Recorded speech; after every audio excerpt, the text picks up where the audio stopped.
Hey, Luke, let's start with Saturday now. The dust has settled after the defeat against Dagenham. What are your final reflections of that game? I think I really can't complain with the performance from the players. I really can't. I think they done so much good work, and some of the numbers, are difficult to deny. The amount of shots that we had, the amount of shots we had on target, versus the amount that we gave up. So I'm happy with how the guys performed. Obviously, I'm very disappointed with the result. That goes without saying. But yeah, I have to try to be fair with the players. And there's been times when I've criticised them heavily and they've won games.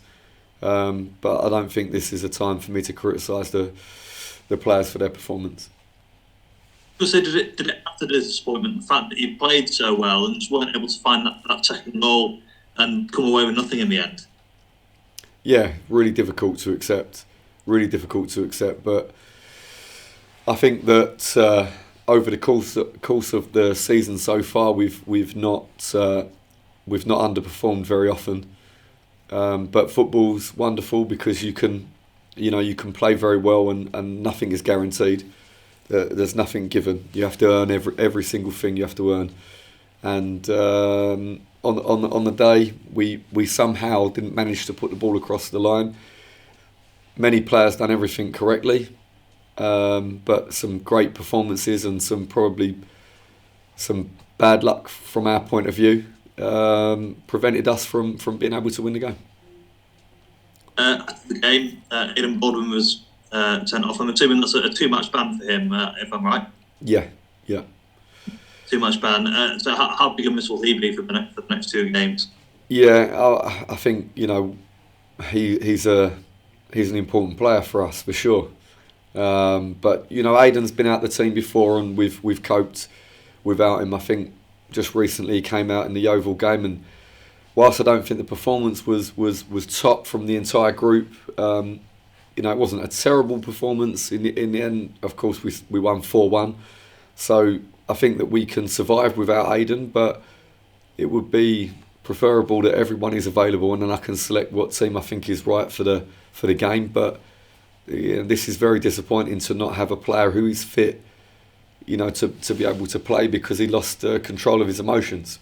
And we've spoken about that, and we have to grow from that because I want, I would like Aiden to be with us, in the future and to progress his game and to become a better player. And one of the things that now has to work on is being able to contain his emotions.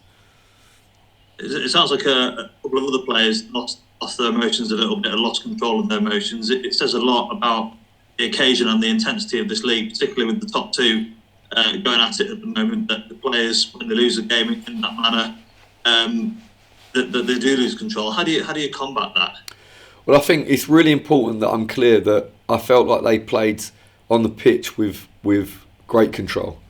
I don't think there was a, for example, when we concede the first goal, I think it's fair to say that it was against the run of play, and the players know the repercussions of not winning a game. But I didn't feel like they went under or crumbled or lost control.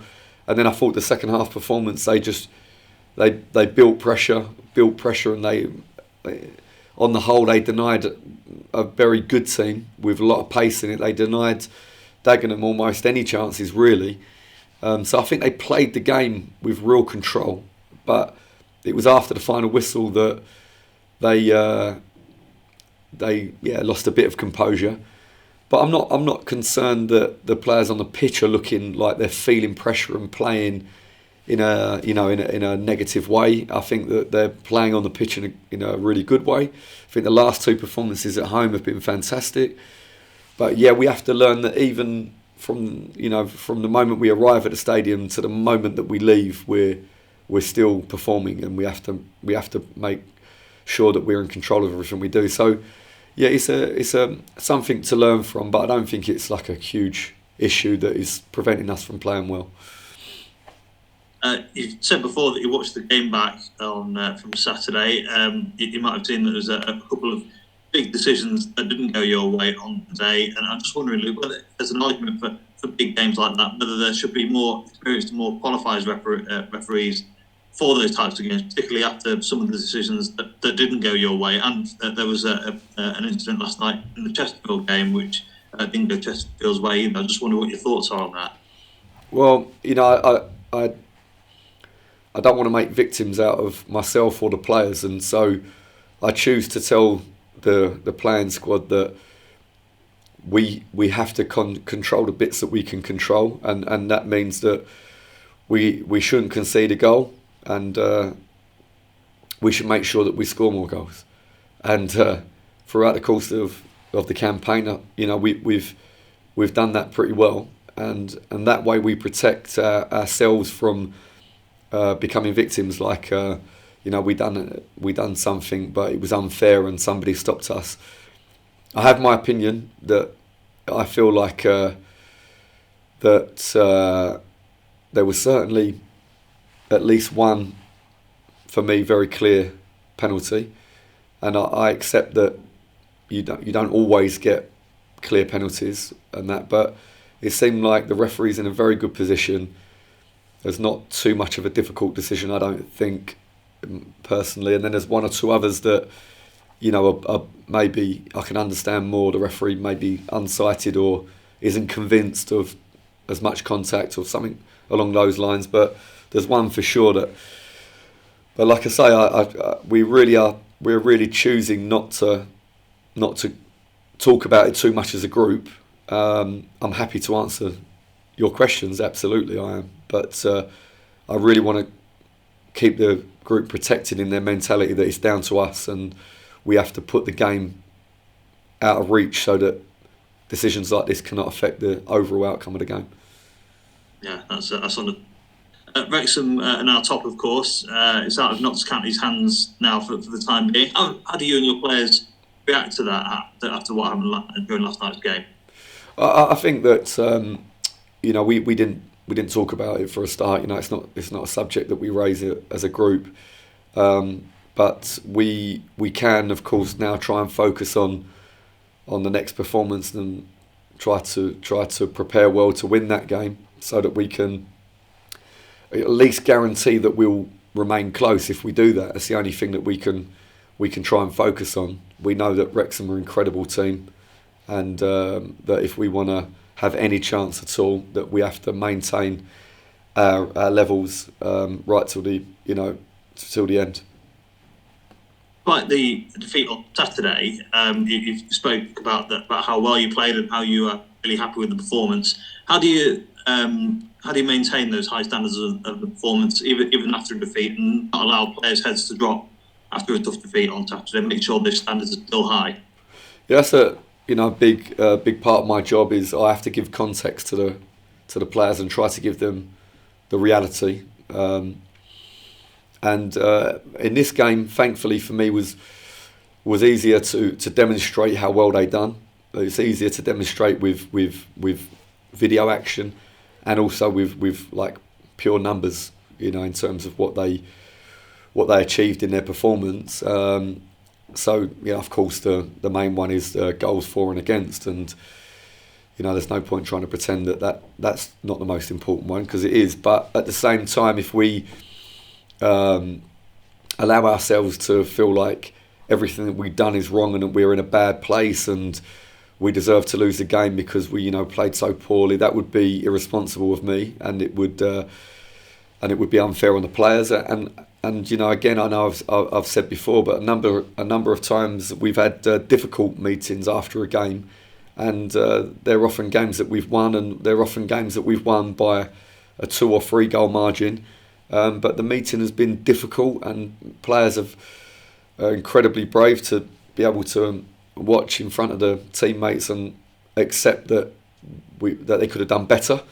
And I think that way we can have consistency, that we are focusing on trying to make really, really good performances rather than just reacting like emotionally to results.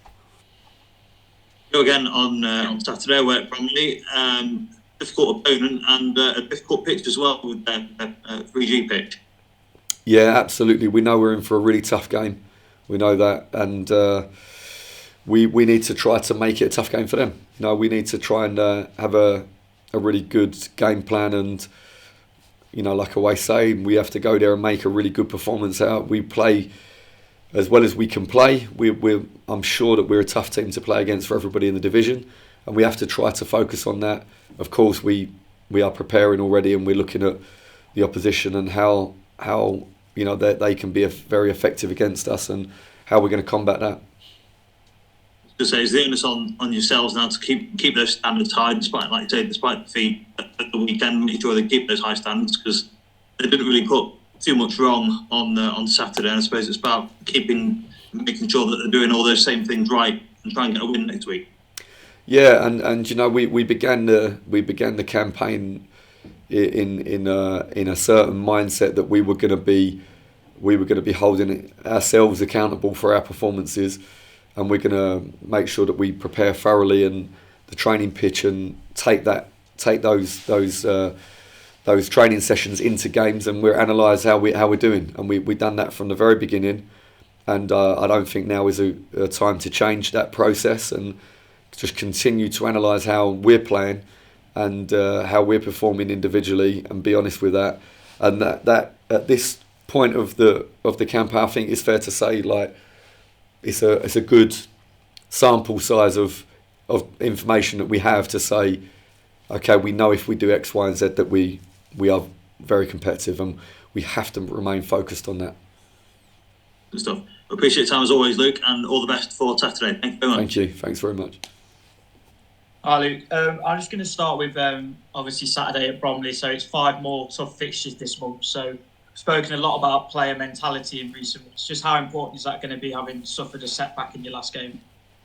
Yeah, absolutely, and really at this point now it becomes so much about mentality. It really does. I believe that we've always bounced back well from a setback. I mean, we only have the one defeat that we had to deal with, but we've had games, I'm sure you'll agree, that felt like a defeat.